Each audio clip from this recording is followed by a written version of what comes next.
Wow, what a bunch of pretentious crap.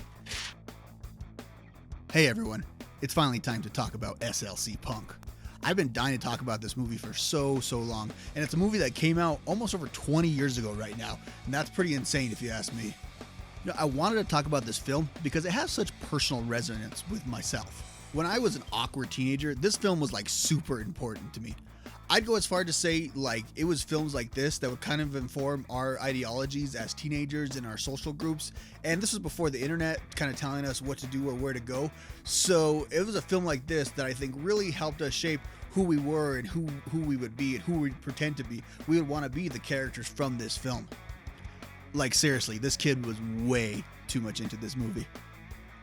But beyond that, I've been into this movie for the entirety of my adult life as well. So much so that the final paper I ever wrote as an undergrad student was like a 20-page analysis of this film.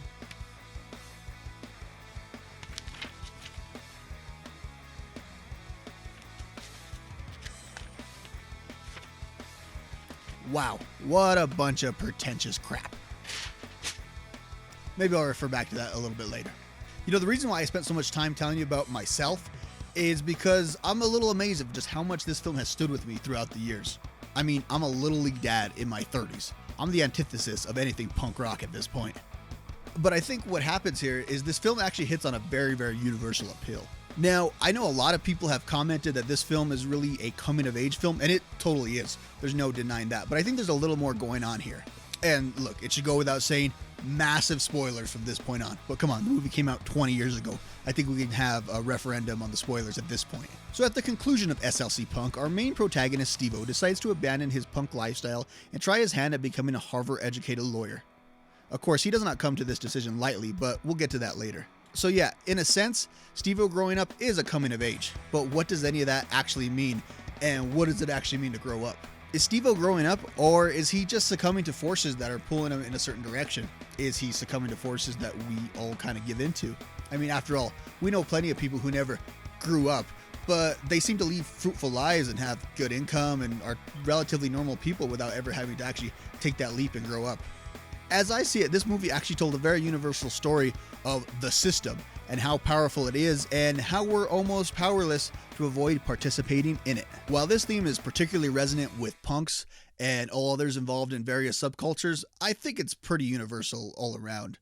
In this context, growing up really isn't about trading in your battle vest for a three-piece suit. It's about fulfilling the destiny that we all seem to be on track for. In the film, Stevo is struggling with the idea that his identity is to become a slick lawyer, just like his father. And he ultimately chooses that destiny after the life he has led for the past several years suddenly falls apart all around him. Now, the use of punk subculture to tell this story is absolutely brilliant. I mean, it's the reason why people like me gravitated towards this film when I didn't care nothing about coming of age or the system or anything like that. I just thought it was cool that a guy with a mohawk was on the cover of a DVD. But let's do an alternate reading of Stevo's character arc. If you take the punk out of it, Stevo really is just kind of a privileged white kid who is probably financially supported by his family so that he can complete college and live a pretty exciting lifestyle. In many respects, the only life issue Stevo encounters is his decision to remain a trust fund kid with a bachelor's degree in Utah or become a legacy admission to Harvard. He initially chooses the former until a series of life events kind of leads him to become a lawyer. Let's look at that social circle and what happened to everyone around Stevo. His really wealthy friend Mark, he returned to Miami to further enjoy his life and sort out some issues relating to the death of his entire family. Mike decides to attend Notre Dame to save the rainforest, which, by the way, Jason Segel totally lifted this character and took it with him to How I Met Your Mother, and I don't know why that is never acknowledged, but whatever. His best friend Bob became a totally different person after falling in love, and of course the final straw was when that friend Bob accidentally overdoses and dies after an encounter with his alcoholic father. Stevo's social circle is not only crumbling, but everybody else within it is actually going through a whole hell of a lot more than Stevo actually is. So what does he do? He makes the logical decision, uses the resources he has, and goes off to become an attorney. And I can't blame him. He made the best decision for him. That's the logical choice to make. And I think anybody in his situation would have probably done the exact same thing. To further illustrate how Stevo is really the lucky one in this entire film, let's take a look back at something that really shaped Stevo's thought process towards the end of the film and getting him to change his ways.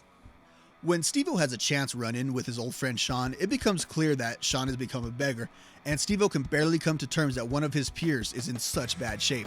Stevo introduces the scene by explaining that a lifelong struggle with poverty is something that is weighing on his mind during this gap year of his. But why is Stevo so concerned? He never indicated that he wanted to become an activist or do anything to really remedy poverty. My guess is that Stevo believes that if he does not fulfill that destiny, he might end up homeless just like his only friend.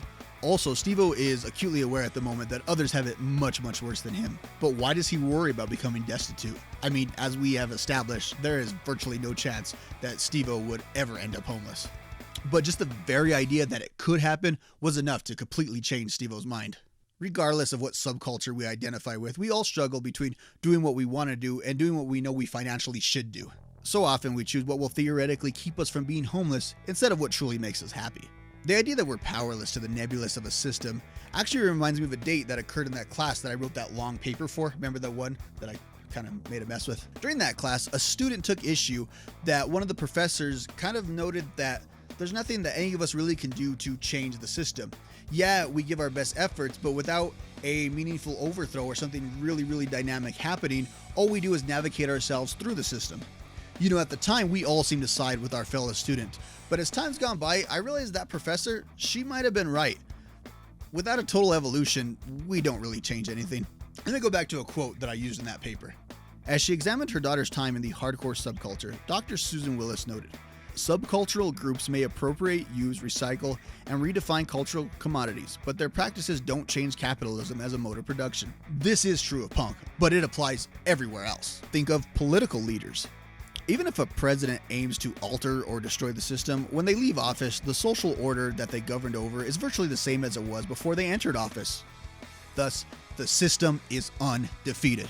Or as Stevo would say, final summation, nothing. And there it is. What do you think of SLC Punk? I'm sure I'll make many more videos about this film. Like I said, it's a pretty important film to me, and there's a lot of different angles that we can take about this. But let me know what you think down in the comment section. Am I totally off base here? What other angles should I cover? Should I do a review on SLC Punk too? And don't forget to smash that subscribe button. I'm Rob, this has been Cine-A-Rock, and I will talk to you next time.